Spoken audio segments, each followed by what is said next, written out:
théorie et à la pratique. Dieu nous dit dans le Coran, لقد كان لكم في رسول الله أسوة حسنة. Il y a certes dans le prophète sallallahu alayhi wa sallam un modèle, le meilleur modèle. Pour nous dire que il y a la théorie et dans la pratique, il y a un seul modèle à prendre, c'est lui, c'est le prophète sallallahu alayhi wa sallam. Et donc dans cette idée, on a voulu donc aujourd'hui aborder Mohammed sallallahu alayhi wa sallam, et comme elle dit sa femme Aïcha, un Coran qui marche. Donc aujourd'hui on a la chance d'avoir notre frère et professeur Hassan Al-Quysen qui va aborder ce sujet. Donc je lui cède la parole, que la tafad al-mushkal.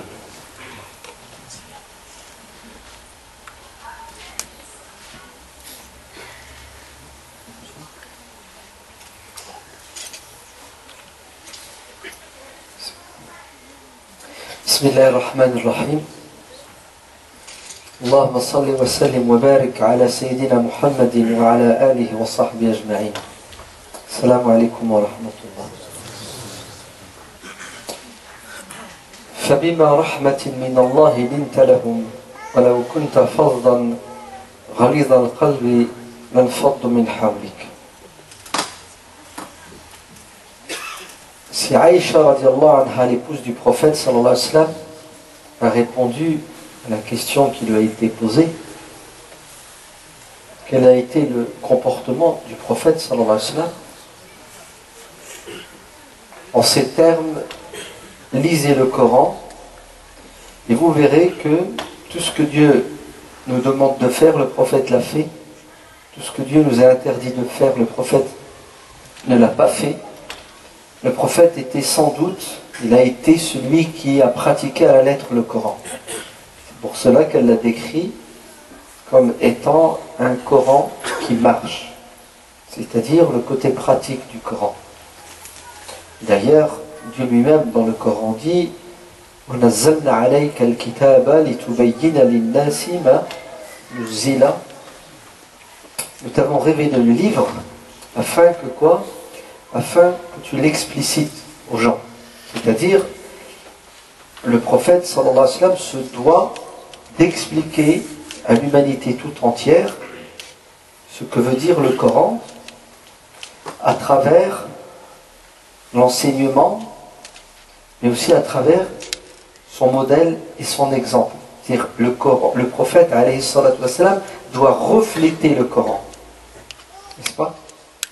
Et tu lis le Coran, tu regardes le prophète, tu comprends qu'il est le résultat de l'éducation coranique. Il y a un hadith qui est faible, mais qui est véridique, qui dit « Addabani Rabbi fa ahsana ta'dibi » Dieu m'a éduqué et il m'a bien éduqué. C'est-à-dire, Dieu m'a forgé. « Wastana'tuka li nafsi » comme Dieu dit de Moussa, alayhi salam. Dieu a forgé Moussa pour qu'il soit un prophète parmi les 5 grands prophètes qui va accomplir une mission extraordinaire, s'opposer à la tyrannie du pharaon. De même, Dieu a forgé la personnalité du prophète sallallahu alayhi wa sallam pour qu'il soit un modèle universel de tout temps, jusqu'à la fin des temps. Et ce qui est extraordinaire, c'est que ce que l'on connaît du prophète Moussa alayhi salam, c'est son rapport avec la tyrannie de Pharaon et son peuple qu'il a essayé d'éduquer. Ce que l'on connaît de Isa alayhi salam, c'est son rapport avec sa mère et puis son peuple qu'il a essayé d'éduquer. Et ainsi de suite, pour la majorité des prophètes. On a quelques bribes de connaissances de leur vie, de ce qu'ils ont accompli. Quant au prophète Mohammed sallallahu alayhi wa sallam, on sait tout sur lui, même sa vie intime. Vous entendez? Même sa vie intime. Ses relations intimes avec ses épouses, on est au courant. Rien n'a été divulgué, rien n'a été caché, tout a été divulgué, parce qu'il doit être un modèle et un exemple pour les êtres humains dans tous les domaines de la vie, jusqu'à la fin des temps. Et c'est impressionnant, subhanallah, quand vous lisez la biographie. Les détails sont impressionnants. C'est pour cela que les épouses des prophètes ont joué un grand rôle. rôle de témoin oculaire, auriculaire. Elles ont vécu avec le prophète sallallahu alayhi wa sallam. Elles sont toutes d'accord pour dire que le prophète était entier, il était sincère. Ce qu'il disait en public, il le faisait en privé. Ce qu'il demandait aux gens de faire, il était le premier à le faire. Il n'y avait pas de casquette, il ne jouait pas un double jeu, c'était pas un hypocrite. Sinon, elle l'aurait dit. Elle aurait dit, non, ça va pas là, tu n'es pas sincère. Mais si vous voulez connaître la vérité sur un homme, questionnez sa femme. N'est-ce pas? Elle est la meilleure, la mieux placée pour savoir s'il est oui ou non sincère. Parce que tu peux faire du jeu et du cinéma avec les êtres humains, partout, mais il y a une personne que tu ne peux pas tromper, c'est ta femme. Parce que tu vis avec elle 24 heures sur 24 et tu es dans tous tes états quand tu vis avec elle. Et celui qui ment ne peut pas mentir éternellement. Celui qui fait du cinéma ne peut pas être un professionnel éternellement. À un moment donné, le naturel refait surface et revient au galop. Toutes les épouses du prophète sallallahu alayhi wa sallam sont d'accord pour dire que le prophète, il était entier. C'est-à-dire, il y croyait. Il était convaincu. Il ne faisait pas de cinéma. C'était pas un hypocrite. Ainsi, il est notre modèle, notre exemple dans tous les domaines de la vie, et il le restera de tout temps. C'est pour ça que l'étude de la biographie du prophète est une obligation, une nécessité pour comprendre le Coran. Il y a des passages dans le Coran, si vous ne savez pas ce qui s'est passé dans la vie du prophète, vous ne pouvez pas les comprendre. Il y a une sourate Tahrim, l'interdiction. Vous la lisez, vous ne comprenez pas si vous n'avez pas le fait historique. Qu'est-ce qui s'est passé? Car le Coran parle de cette histoire de manière générale. Si vous voulez bien comprendre le Coran, il faut voir comment le prophète l'a traduit à travers ses actes. Verset que je vous ai récité au début de la sourate Ali Imran. Dieu dit à son prophète, si tu avais été quelqu'un de dur, si tu étais quelqu'un qui n'avait pas de sentiments, si tu étais quelqu'un qui, à cause de son mauvais comportement, repoussait les gens, effectivement, tous ces gens qui t'ont côtoyé à un moment donné t'auraient abandonné.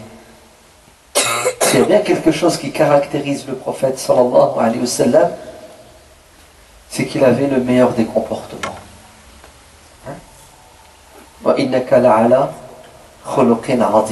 C'est comme ça que Dieu le décrit. Tu es d'un comportement exemplaire. Pour ça, le prophète attirait les gens vers lui. Parce que il est le meilleur. Un jour, le prophète sallallahu alayhi wa sallam était avec ses compagnons et puis il leur pose une question. Savez-vous quel est le pire d'entre vous et le meilleur d'entre vous? Et les compagnons n'osèrent pas répondre. Et il répéta la question une deuxième fois. Savez-vous quel est le meilleur parmi vous et le pire d'entre vous? Et ils n'osent pas répondre. Et la troisième fois, ils disent, prophète, seul Dieu sait, et toi, vas-y, dis-nous, c'est qui cette personne? Et il a dit, Man yurja khayruhu wa yuttaqa sharruhu. Le meilleur d'entre vous, c'est celui en qui les gens ont espoir, qu'il leur fasse du bien. Et ils ne craignent pas qu'il leur fasse du mal. Ça, c'est le meilleur. Tu t'approches de lui, il te fait du bien. Tu t'éloignes de lui, il ne te fait pas de mal.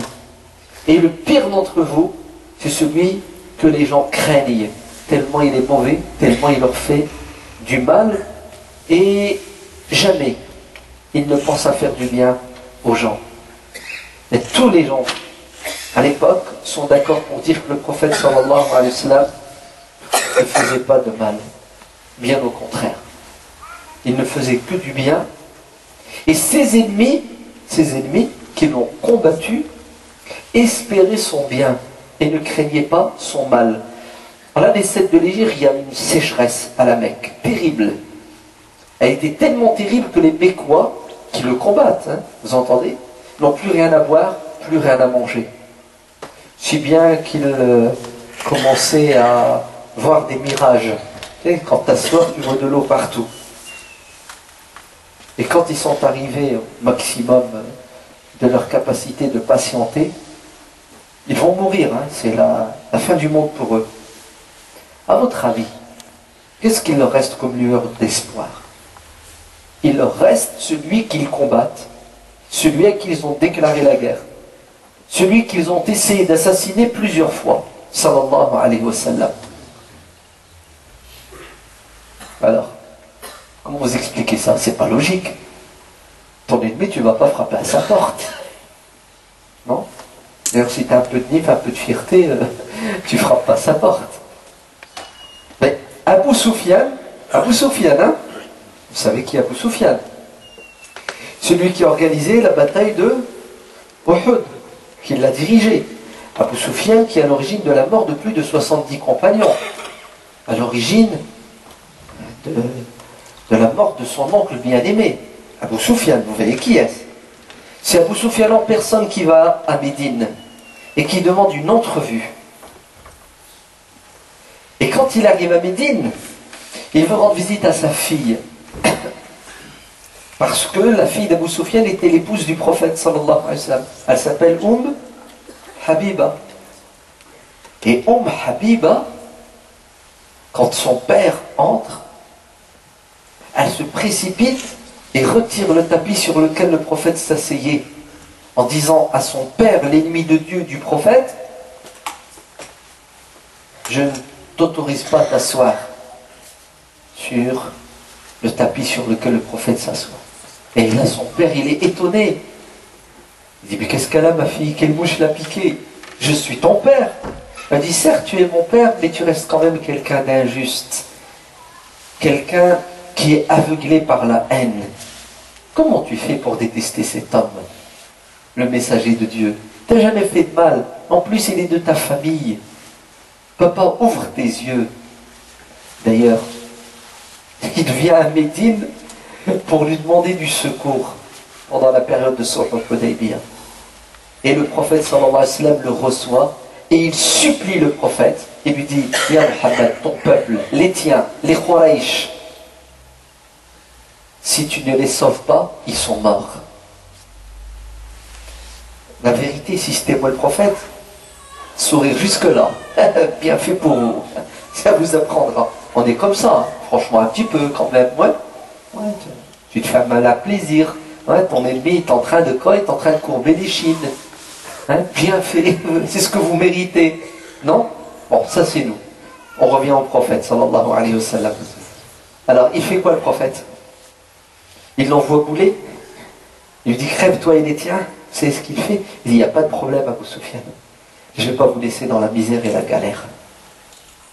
Et le prophète va les sauver.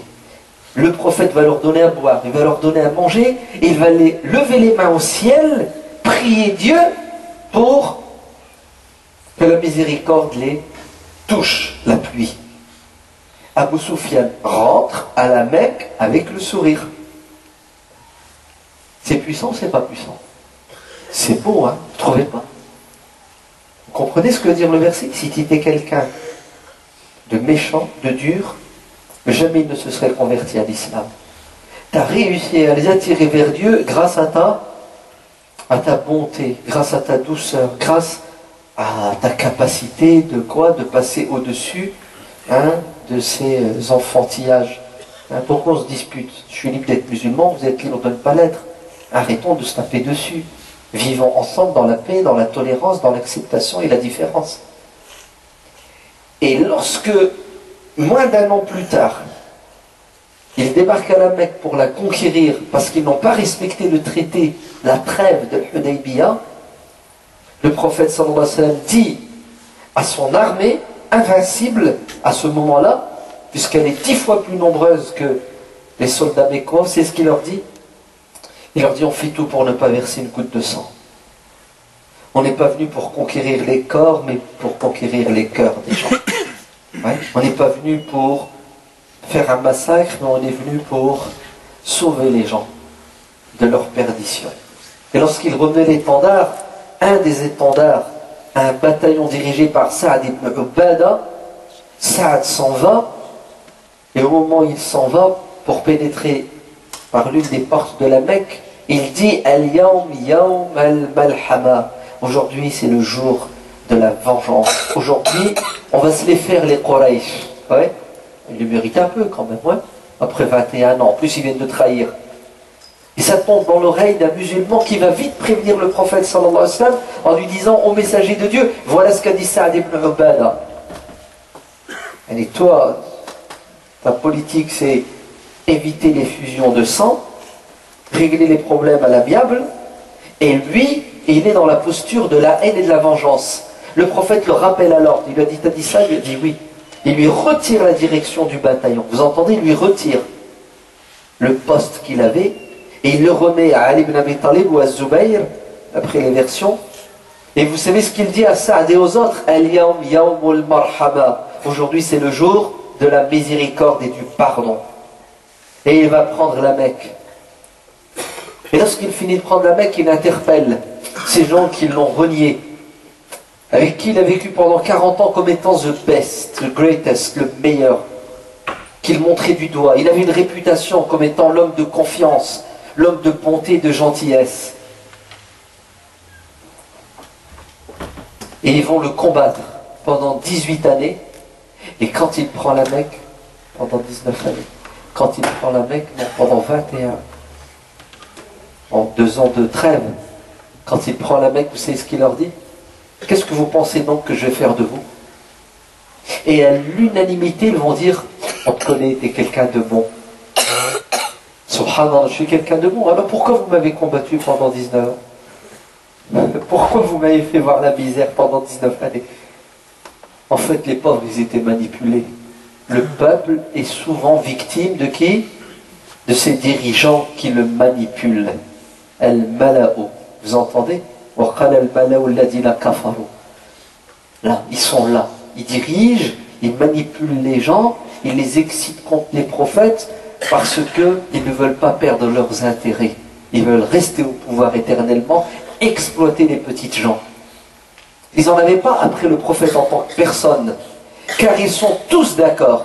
Aussi bien les dirigeants que les dirigés, que le prophète sallallahu alayhi wa sallam, c'est le meilleur des êtres humains. La preuve, flagrant délit, Abu Sufyan, Abu Jahl, bref, tous les abous de la Mecque. Vous savez ce qu'ils font? Ils boycottent le prophète et appellent les gens à le boycotter, et dès qu'ils ont l'occasion, en traître, ils se rapprochent de la demeure du prophète pour l'écouter quand il récite le Coran. Une fois, la grande délit, ils se croisent tous le soir.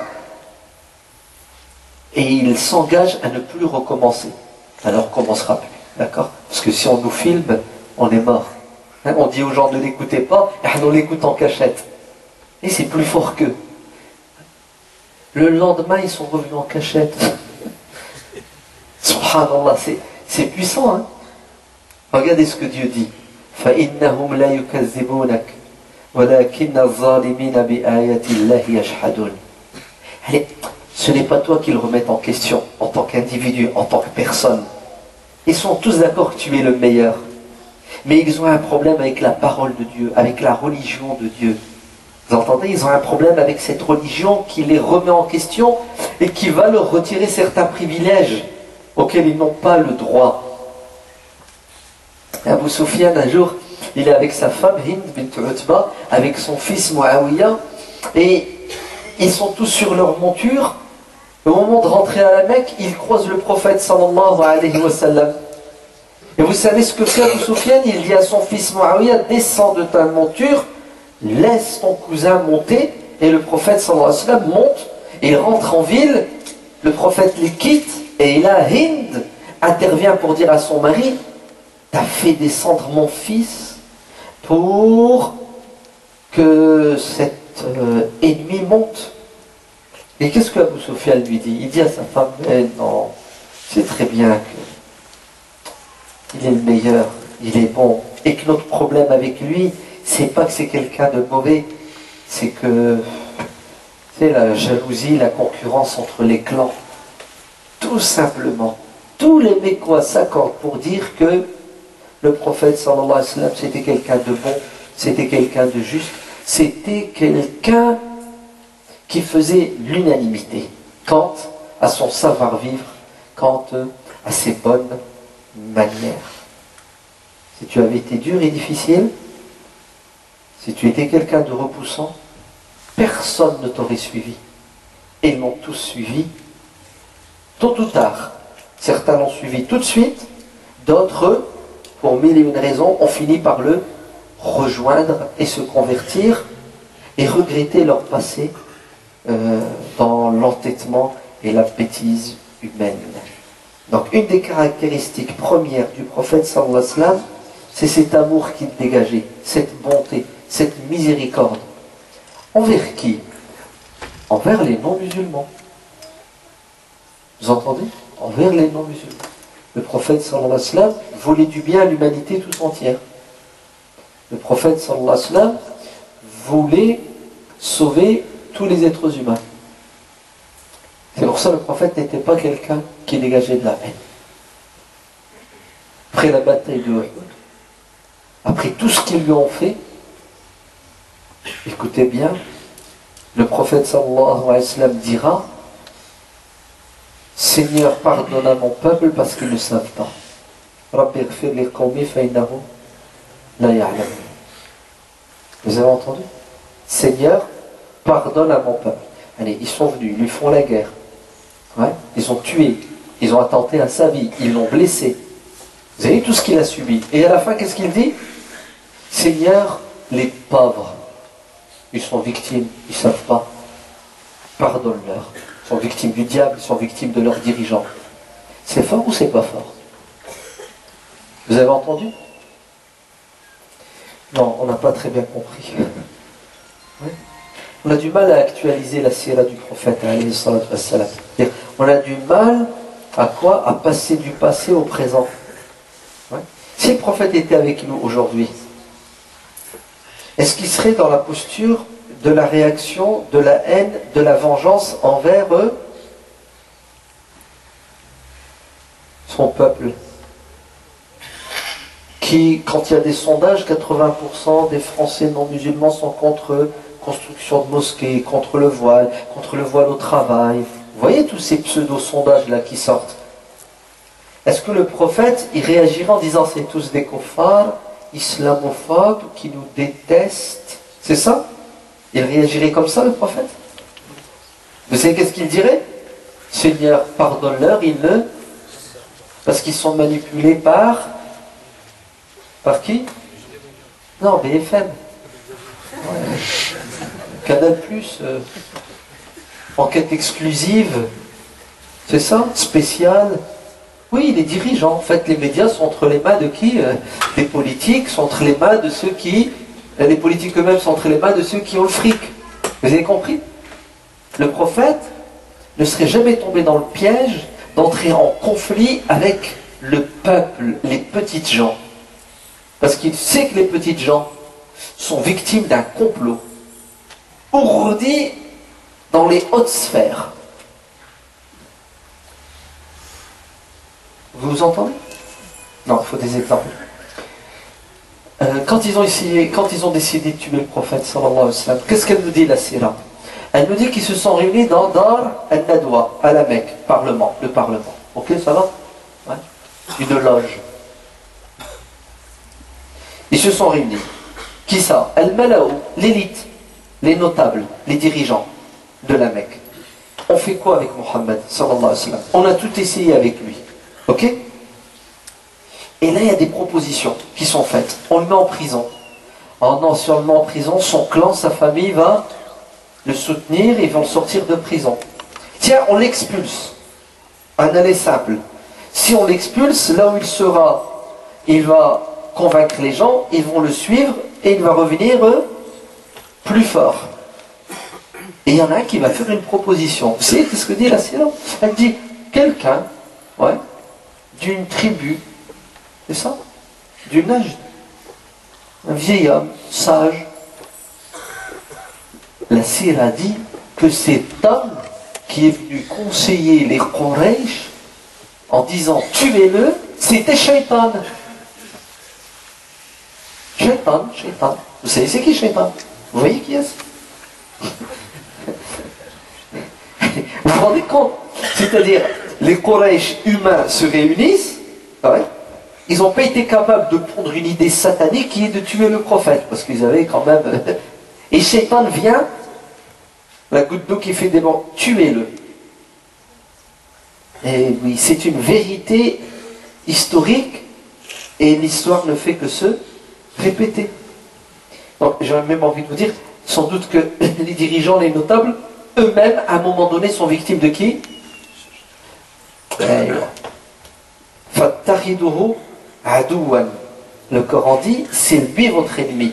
C'est lui que vous devez considérer comme ennemi éternel. Le reste des êtres humains, quel que soit leur niveau d'égarement, sont susceptibles de recouvrer la raison. La preuve, Omar ibn al-Khattab, c'était pas le pire des ennemis, il n'est pas devenu musulman, et le plus grand des défenseurs. Et voilà ce que le Coran enseigne au prophète Mohammed sallallahu alayhi wa sallam, et ce qu'il nous enseigne à nous. Hein? Ne tombons pas dans le piège de la provocation, de la haine envers tout ce qui n'est pas musulman, sous prétexte qu'il y a des gens qui nous détestent et qui nous combattent. Car ça va se terminer en quoi? En conflit armé. Hein? Après conflit psychologique, ça va finir en guerre. Et le prophète ne voulait pas ça. Le prophète a toujours tout fait pour désamorcer. Asallahu an yaj'ala baynakum wa bayna alladhina aadaytum minhum quoi? Mawadda. Wallahu qadir. C'est puissant. Ce verset, il est puissant. Traduction.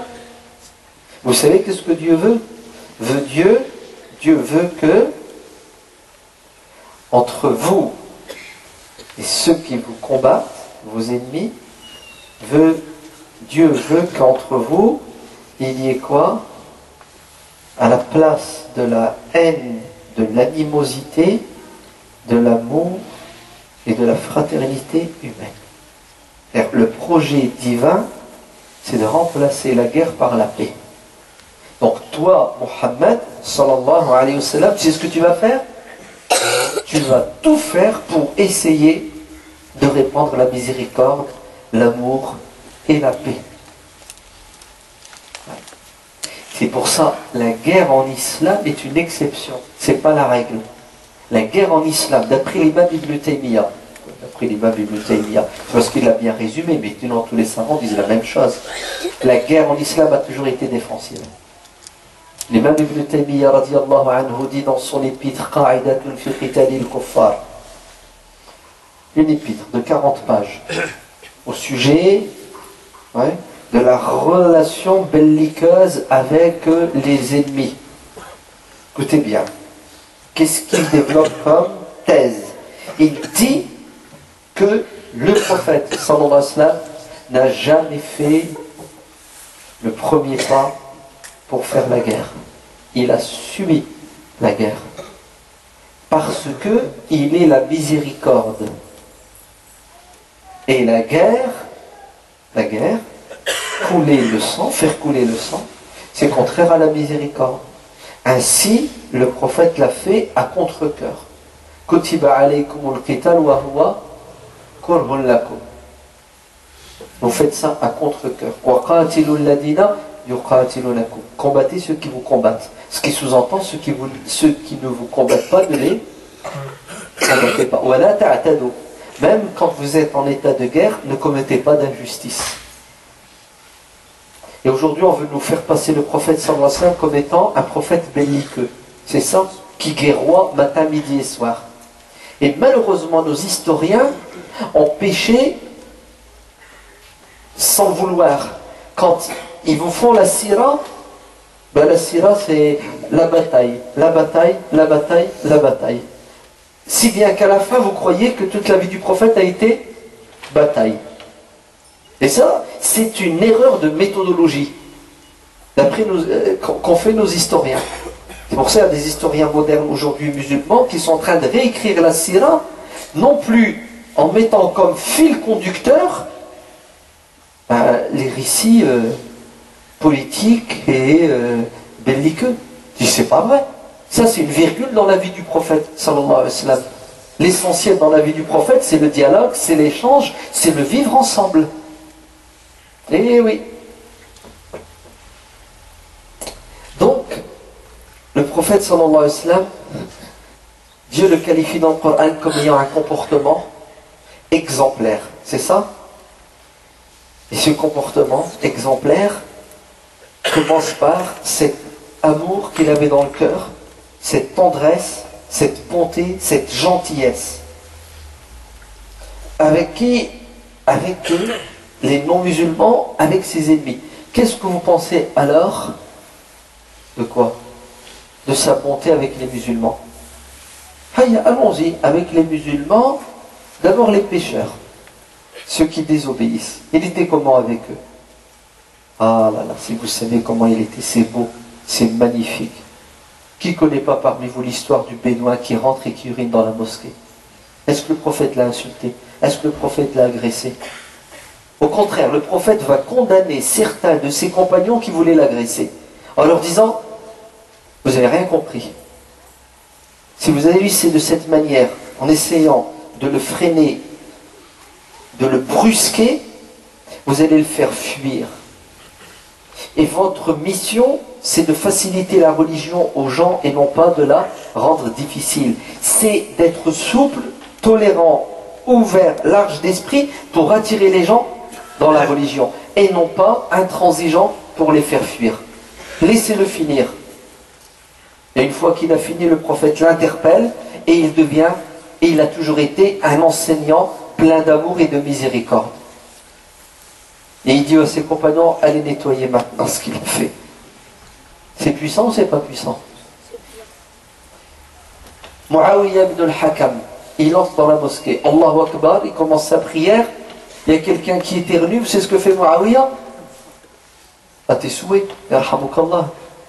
Dans la prière, il se retourne et il dit yarhamukallah à quelqu'un qui a éternué. Oh, scandale dans la mosquée. On lui fait des signes, mais t'es fou, on parle pas dans la prière, c'est grave ce que tu as fait. Pauvre Muawiyah, il n'avait pas appris entre-temps que désormais, maintenant, on n'a plus le droit de parler dans la prière. Car il fut un temps, les musulmans priaient, parlaient.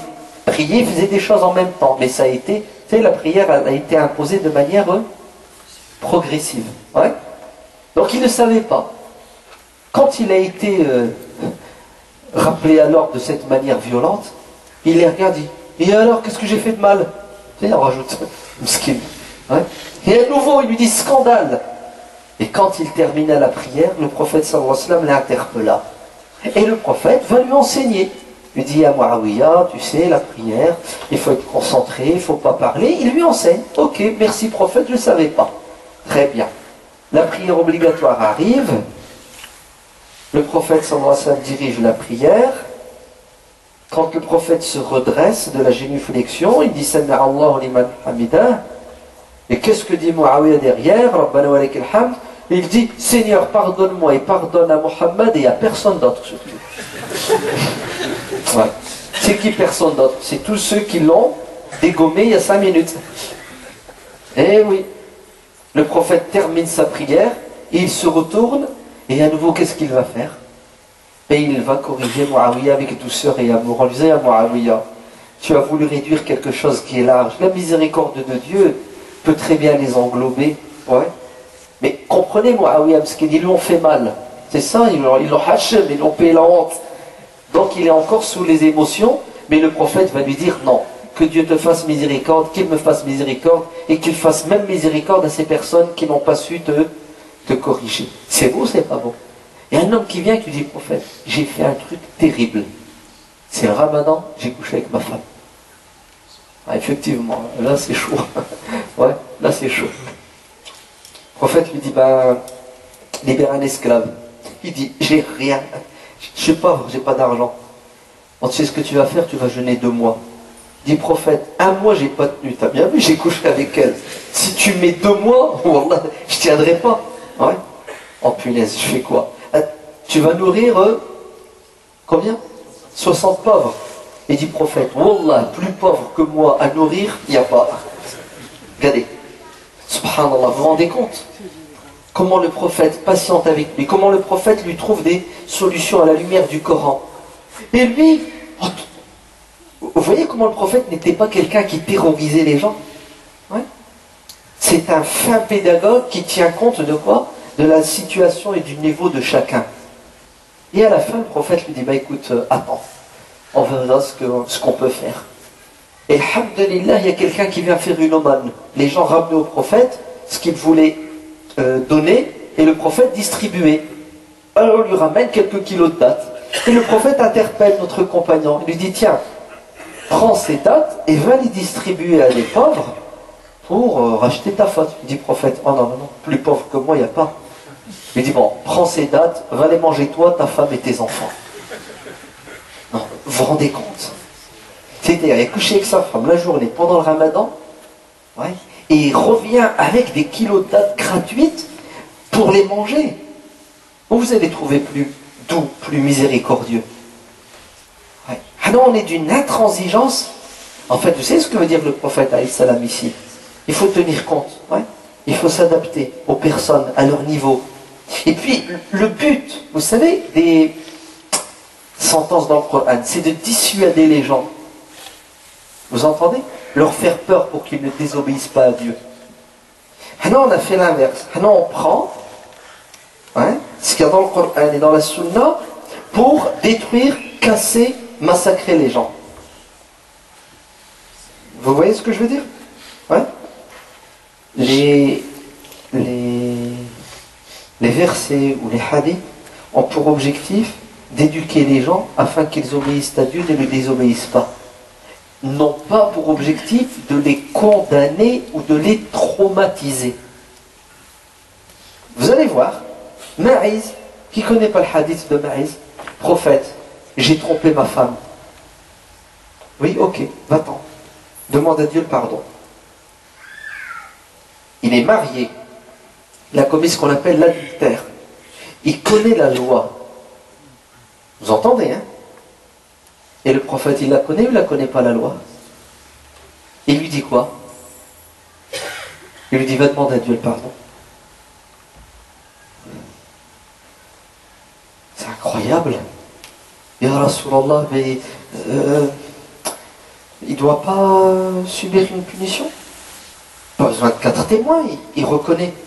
C'est ce qu'il y a de plus fiable. Le prophète lui dit, va. Peut-être que il n'y a pas eu de copulation. Il y a eu juste des embrassades. Il dit, non, non, prophète, je sais ce que j'ai fait. Je sais très bien ce que j'ai fait. Je ne suis pas fou, prophète, je suis conscient. Va demander à Dieu pardon. Oh, Hachir. Vous avez vu comment le prophète il est? Et Maïs insiste. Écoutez bien, à 3 reprises le prophète le renvoie. Va, demande à Dieu pardon.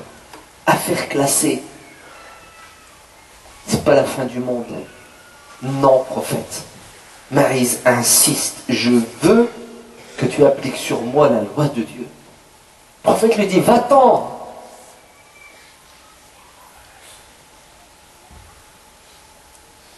Je ne sais pas si vous voyez la teneur de la chose. Va-t'en. Wallah, aujourd'hui, comment ils sont nos musulmans? C'est comment ils sont. Ils vont tout faire pour essayer de condamner la personne. C'est-à-dire, ils vont tout faire pour ne pas lui trouver des circonstances atténuantes. Parce que la règle et la base chez nous, c'est condamner. Et non pas excuser. L'inverse. Pourtant, c'est clair. Pourquoi le prophète, la première fois, il ne lui dit pas, ok, très bien, allez, au boulot les mecs. Pourquoi il ne le fait pas? Parce que, on le répète, l'objectif, c'est de dissuader les gens de désobéir à Dieu. Celui qui a désobéi, c'est quoi la règle? Fais tout pour que ça ne se sache pas. Tu fais une bêtise, tu désobéis à Dieu, tais-toi, cache-le, pas de confession. Pourquoi tu viens me le dire? Va-t'en, demande à Allah le pardon. Parce qu'il y a 2 types de péchés. Il y a 2 manières de désobéir à Dieu. Il y a celui que tu vas faire en public devant tout le monde, si bien que tu deviens un mauvais exemple et tu égares les gens. Il y a celui que tu fais en privé à cause de ta faiblesse, de ton ignorance et de tout ce que tu veux comme tentation. Celui qui a fait un péché loin du regard des gens, alors qu'il ne dévoile pas son égarement. Le prophète sallallahu alayhi wa sallam dit d'après le sahih de l'imam Muslim, Kullu ummati mu'afa, illa el mujahidu. C'est-à-dire tout le monde est sujet au pardon divin, sauf ceux qui, après avoir désobéi, le clament haut et fort. C'est-à-dire ceux qui sont sans vergogne, ceux qui sont sans pudeur, ceux qui ont pour objectif de pervertir la société. En quoi? En s'exposant lorsqu'ils désobéissent. C'est très bien comment Omar ibn al-Khattab a été rappelé à l'ordre par un musulman qui avait chez lui des amis, puis il buvait. Et Omar a fait ce qu'il ne fallait pas faire. Il a espionné, il a écouté aux portes. Et quand il les a pris en flagrant délit, avant même qu'il ne parle, il a dit, si nous avons désobéi à Dieu en buvant de l'alcool, toi tu vas lui désobéir 3 fois. 1, tu nous as espionné, Dieu dit dans le Coran, wala tajassasu, n'espionnez pas. Ok? On fait ça en privé, pas en public. 2, tu es entré sans frapper. Ok? Si tu avais frappé, on ne t'aurait pas ouvert.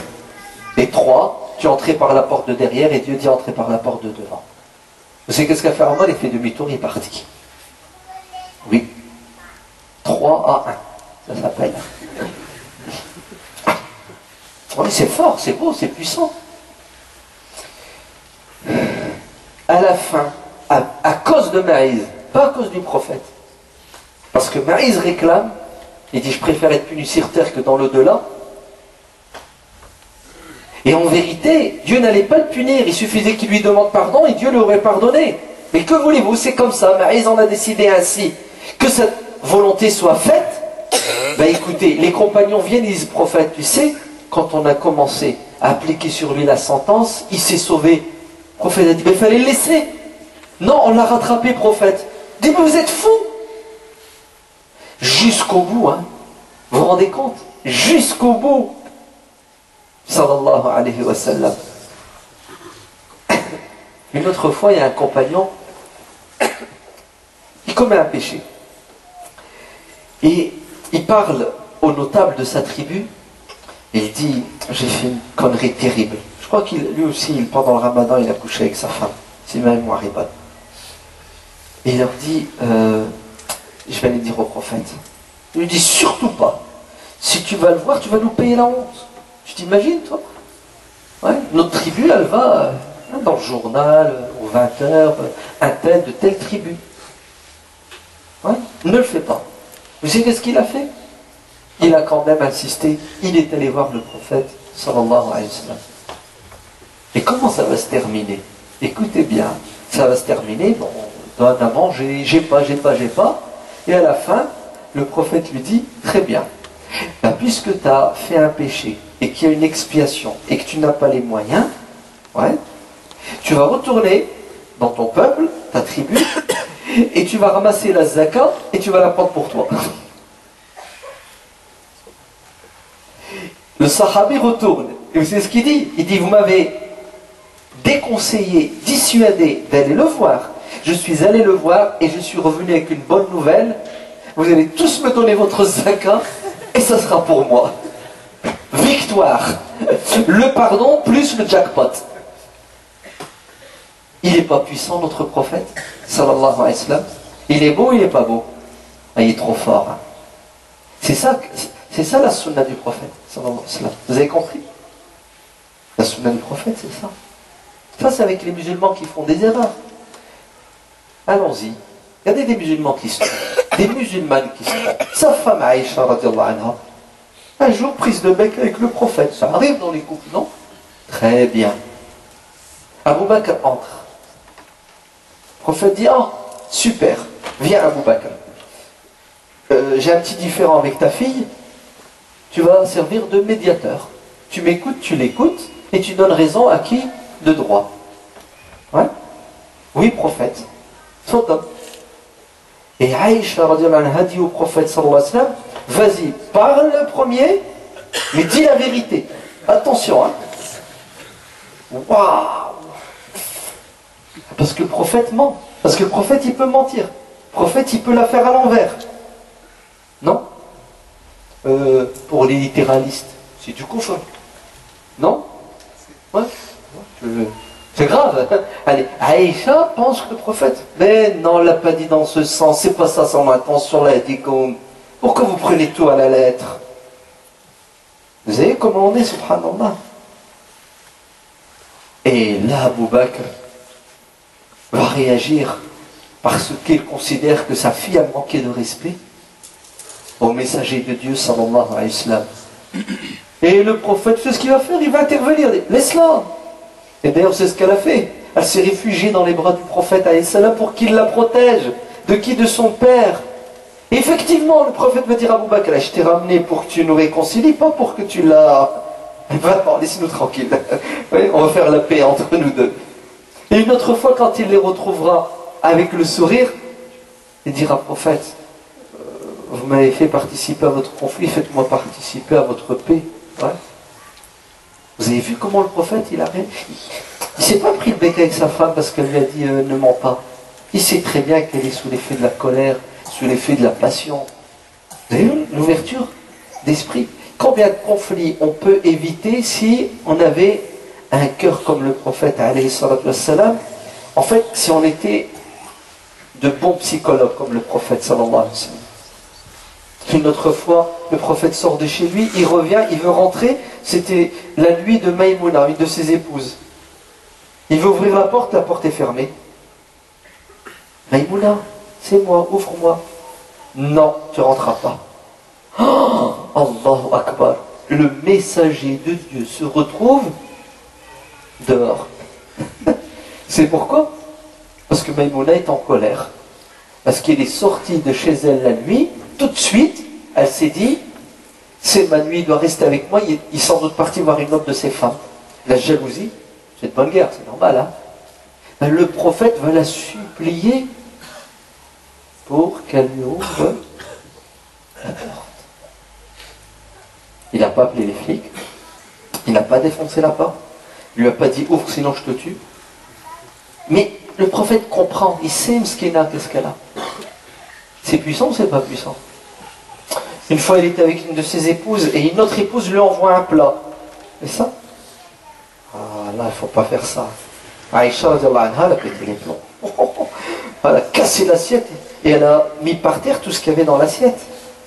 Qu'est-ce qu'a fait le prophète alayhi salam? Il a souri. Il a dit, elle est jalouse. Elle est jalouse, c'est pour ça qu'elle a réagi comme ça. Elle n'a pas supporté qu'une autre de mes épouses m'envoie à manger alors que je suis chez elle, je dois manger sa nourriture. Vous savez qu'est-ce qu'il a fait, le prophète alayhi salam?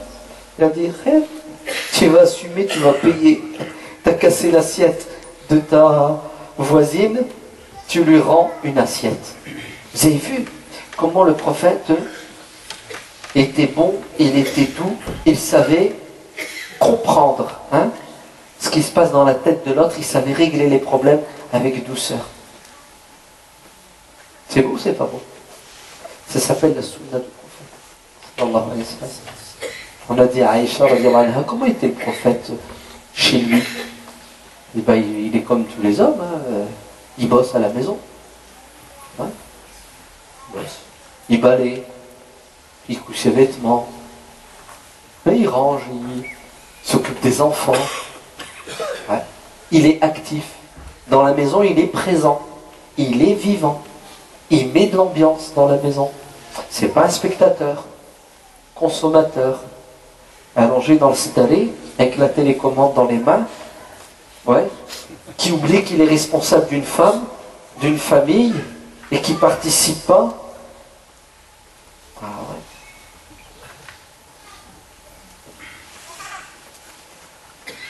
Dieu dit dans le Coran à propos du prophète sallallahu alayhi wa sallam, وَمَا أَرْسَلْنَاكَ إِلَّا رَحْمَةً لِلْعَالَمِينَ. Tu es une miséricorde pour toutes les créatures. Toutes les créatures. Est-ce qu'il l'était? Est-ce qu'il était une miséricorde pour toutes les créatures? Il l'était. Un jour, il sort de chez lui. Et vous savez ce qu'il voit? Il voit des enfants. Des enfants dehors. Et qu'est-ce qu'il fait? Il va vers les enfants. Et il les salue. Et il les interpelle. Et il discute avec eux. Dans certaines versions, il embrasse les enfants. Il les caresse. Dans certaines versions, il les prend dans ses bras. Certains se jettent sur lui. Le prophète alayhi salam était proche des enfants. Il leur donnait du temps et il se mettait à leur niveau.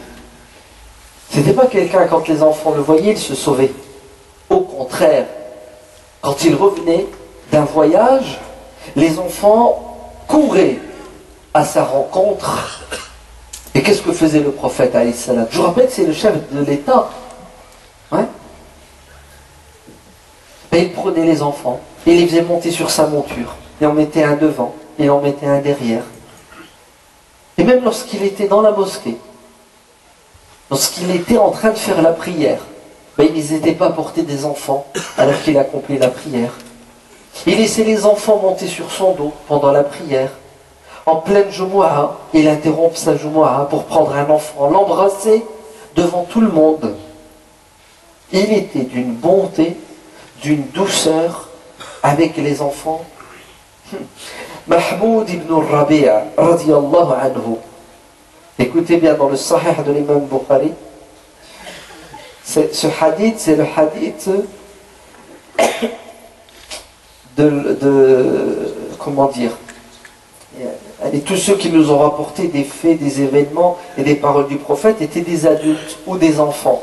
Le plus jeune qui nous a rapporté un événement de la vie du prophète, c'est Mahmoud ibn Rabi'a. Le plus jeune, c'est-à-dire quelque chose qui remonte le plus longtemps dans sa vie. Mahmoud ibn Rabi'a dit: j'avais 5 ans. Vous entendez? Ouais. Le prophète a fait ses ablutions et il a pris de l'eau et il m'a aspergé le visage d'eau en s'amusant. Et ça là, il l'a jamais oublié. La preuve, quand il est devenu grand, il rapporte ce hadith. Ouais. C'est beau, c'est pas beau? Des traces indélébiles. Tous ceux qui ont côtoyé le prophète quand ils étaient gosses ne l'ont jamais oublié.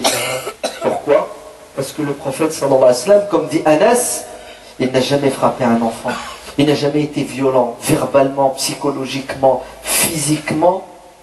Tu touchais sa main, elle était douce, il sentait bon, il était agréable, il attirait. Quelle belle sunna, non? Vous ne trouvez pas, du prophète sallallahu alayhi wa sallam? Mais bien entendu, il était une miséricorde pour le monde animal. N'a-t-il pas, Abdullah ibn Umar, n'a-t-il pas un jour pris en flagrant délit des enfants qui avaient attrapé un oiseau qu'il avait suspendu et qu'il utilisait comme cible? Et Abdullah, les enfants vont fuir quand ils vont le voir. Abdullah va prendre cet oiseau, il va le libérer et dire: mes oreilles ont entendu le messager de Dieu dire: celui qui prend un animal comme cible est maudit. Hein, la corrida? D'accord? Pourquoi? Parce qu'un jour le prophète sallallahu alayhi wa sallam voit un âne qui passe et qui a été marqué au fer rouge au visage. Une main. Normalement ça ne se fait pas au visage parce que la peau du visage est sensible et elle a du mal à cicatriser. Et quand le prophète vit cet âne avec un visage déformé à cause du fer rouge, vous savez ce qu'il a dit? Dieu maudit ce qui marque au fer rouge les animaux, le visage des animaux. C'est-à-dire que tu dois avoir de la miséricorde envers quoi? Envers l'animal. N'était-il pas en voyage une fois, et puis une femme était sur son âne, et puis elle le fait avancer, elle le bat, puis à un moment donné, sous la colère, elle lui dit: avance, espèce d'âne maudit. Elle l'insulte. Le prophète dit: stop. Tu descends, ok, tu retires tout ce qu'il y a sur ton âne, et tu le libères. Je dis: pourquoi, prophète? Il dit: un âne maudit ne peut pas rester avec nous. Vous savez ce qu'il vient de faire? Il vient de lui donner une leçon, et une leçon à toute la communauté, qu'il ne faut pas maudire, ne fût-ce un animal. Parce qu'il n'y a rien fait. Ouais. Pourquoi tu C'est beau, c'est pas beau? Subhanallah. D'ailleurs, il dit, la tasubuddik, n'insultez pas le coq, c'est ça? N'insultez pas le coq, miskin. Le matin, là, s'il t'embête, là, n'insulte pas. Ouais. C'est incroyable, n'insultez pas les animaux. C'est ça que ça veut dire. Et il a dit, si les chiens n'étaient pas une communauté, j'aurais donné l'ordre de les éradiquer. Non, non, non, ils ont le droit de vivre comme toutes les autres espèces que Dieu a créées. Il faut juste réguler le nombre de chiens qui ne dépasse pas un certain nombre, sinon après ça crée un déséquilibre dans la nature. Mais la cerise sur le gâteau, c'est qu'un homme est venu le voir pour lui dire, ô messager de Dieu, je sais que c'est recommandé le jour de l'Aïd de sacrifier un mouton, c'est ça? Mais j'y arrive pas, il me fait pitié le mouton. Hein? C'est qu'est-ce que le prophète sallallahu alayhi wa sallam lui a dit? Il lui a dit, Dieu aura pitié de toi comme tu as pitié de lui. Allahu Akbar. C'est beau, c'est pas beau? C'est-à-dire, délaisse cette sunna, ouais, qui est de sacrifier un mouton, au nom de quoi? D'un principe fondamental qui s'appelle la miséricorde et l'amour, même envers qui? Oh, c'est puissant quand même. C'est beau, c'est pas beau? C'est normal. C'est le prophète de la miséricorde. Sallallahu alayhi wa sallam. Il est le prophète de l'amour et de la miséricorde envers toutes les créatures. C'est impressionnant, subhanallah. Si vous lisez la vie du prophète sous cet angle, vous dites Masha'Allah. C'est l'heure de l'Aïcha. Il reste 10 minutes, 6 minutes, mettez-vous d'accord. Non. Allah yahfadkoum. Oui. Je crois que on n'aura jamais assez d'entendre parler de notre prophète sallallahu alayhi wa sallam. Donc on remercie notre frère professeur Hassan Hussein pour ce rappel. Après l'Isha, Inch'Allah, on passera aux questions-réponses. Donc il y a des feuilles qui passent. Ceux qui veulent écrire la réponse, notamment les sœurs. Je rappelle également que à la fin des questions-réponses, à l'extérieur, il y aura des ventes de livres pour la mosquée. Et on mettra en place aussi des feuilles de prélèvement automatique pour ceux qui veulent soutenir la mosquée dans son fonctionnement, mais aussi des activités. Et juste avant l'Isha, donc on propose à ceux qui veulent nous soutenir là maintenant. Voilà. Donc il y a des personnes qui vont passer pour collecter de l'argent, et encore pour les activités, Inch'Allah.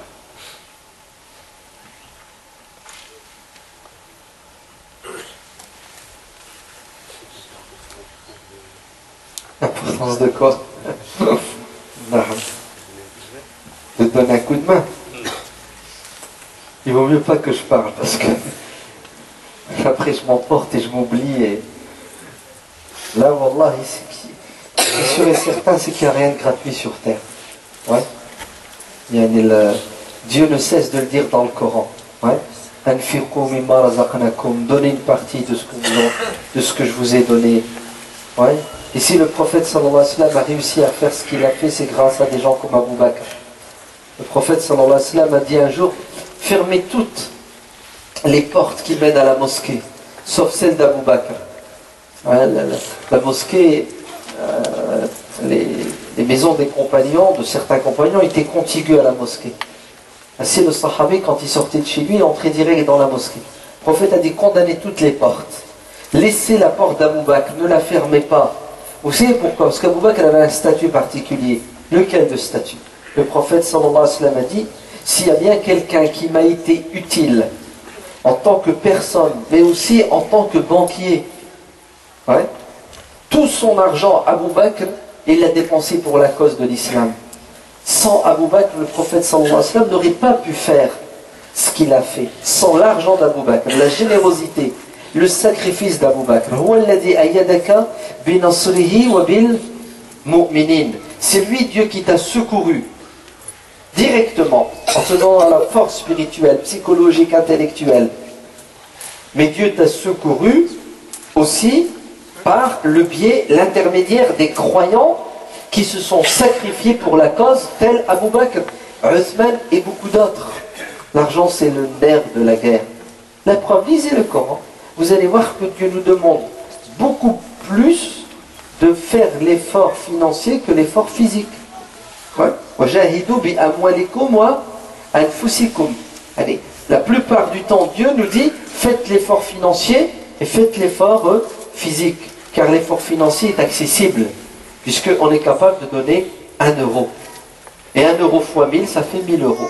Des petites pierres font les montagnes. Mais le problème, c'est que chacun pense et croit que d'autres vont faire et il n'a pas besoin de faire. En fait, on veut que l'islam avance par quoi? Par délégation. Ouais. D'autres vont faire.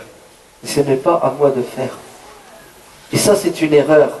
L'islam avance grâce aux sahabis qui, lorsque le prophète sallallahu alayhi wa sallam a appelé à un effort, a ramené 2 poignées de blé, de farine. Et les hypocrites qui ont assisté à la scène ont dit qu'est-ce que Dieu et son prophète vont faire de ces 100 grammes de farine? Quel hypocrite!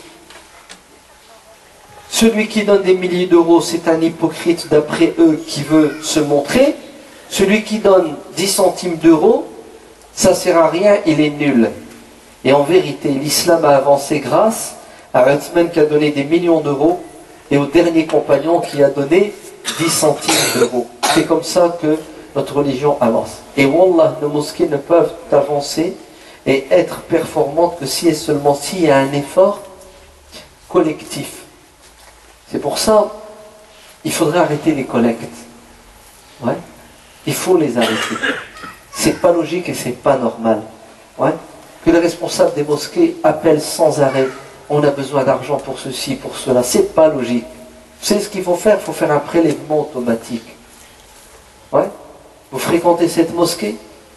Vous ne la fréquentez pas, mais vous considérez que cette mosquée, c'est la meilleure parce que justement, elle offre des services utiles pour la communauté. Cotisez. Cotisez de la manière suivante. Prélèvement automatique. Comme vous faites pour l'EDF, GDF, l'assurance, le portable. C'est ça? Toute notre vie, on la gère de manière, elle est carrée. Ben, faites un prélèvement de 20 euros par mois. Achetez votre ticket du paradis tous les mois. Et vous verrez que, jamais plus, les responsables de la mosquée vont vous dire, donnez. Parce que si on est 500 à donner 20 euros par mois, ça fait 10 000 euros. Avec 10 000 euros, vous savez ce qu'elle va faire la mosquée? Elle aura des moyens pour pouvoir offrir encore plus de services. Et l'islam avance. Mais si chacun dit, c'est pas mon souci, c'est pas mon problème, ou d'autres vont faire à ma place, bon, on fait du surplace, on hésite, on avance, on fait un pas en arrière, et après, on pleure, on se plaint. Et on essaie de trouver quel est le fautif. Alors que le fautif, c'est qui? C'est nous-mêmes, tout simplement. Vous allez me dire, ouais, mais attends, si je donne 20 euros, ils vont faire quoi avec 20 euros? Ah oui, mais une fois que tu as donné 20 euros, tu sais ce que tu fais? Tu demandes des comptes. Maintenant, tu as le droit de demander des comptes. Je veux voir la gestion de mon fric. Et un conseil, faites-le. Hein. Faites-le. Ne laissez pas les responsables gérer la mosquée sans les suivre. Pourquoi? Pour leur rappeler sans arrêt leurs devoirs. C'est nous qui créons des dictateurs lorsqu'on met quelqu'un au pouvoir sans le rappeler à l'ordre. Ouais. On veut un bilan financier tous les ans. Voilà, il y a autant d'argent qui est entré, c'est clair, transparence. Il y a 1000 virements automatiques de 20 euros, ça fait 20 000 euros. Allez, montre-moi les 20 000 euros, où sont-ils? Au centime près. Il manque 1 euro, tu l'envoies en prison. 1 euro. Non, il les met de sa poche. Voilà, comme ça on avance. Et comme ça c'est clair et c'est transparent. Et puis, on devient fort. L'argent, c'est le nerf de la guerre. Le prophète sallallahu alayhi wa sallam n'a fait ce qu'il n'a fait que grâce, comme dit le hadith dans le Bukhari, l'argent d'Abu Bakr, radiyallahu anhu, de Uthman et des autres. Hein? 20 euros par mois, par prélèvement automatique, affaire classée. Et je vous garantis que dans 2-3 ans, avec ces 20 € par mois, vous savez ce qu'on va faire? On va faire une école. Ah oui, c'est de ça dont on a besoin. La mosquée, c'est la première étape. Deuxième étape, l'école primaire. Sinon, vos enfants vont aller à l'école publique, puis ils vont regarder Tomboy. C'est-à-dire, Alhamdoulilah, ce que tu as compris. Hein. Tu sais ce que c'est, Tomboy?